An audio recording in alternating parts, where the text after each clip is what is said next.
আমার ওই পীর মানি না সেই পীর কোরআন হাদিস মানে না। কথাটা ভালো করে বুঝবেন।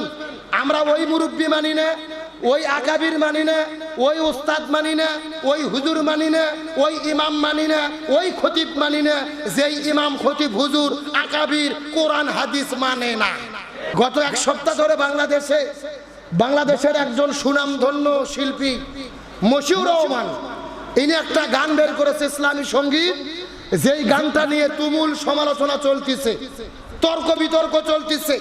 যে ইসলামী গানের মধ্যে তিনি বলেছেন, কি বলেছে তোমার পীর, কি বলেছে আকাবির, কি বলেছে তোমার বাপ দাদারা, ওইসব কিচ্ছা ছাড়ো, যদি বন্ধু পারো কোরআন হাদিস জেনে বুঝে একটু তুমি পড়ো, আল কোরআনটা বুকের মাঝে আঁকড়ে তুমি ধরো।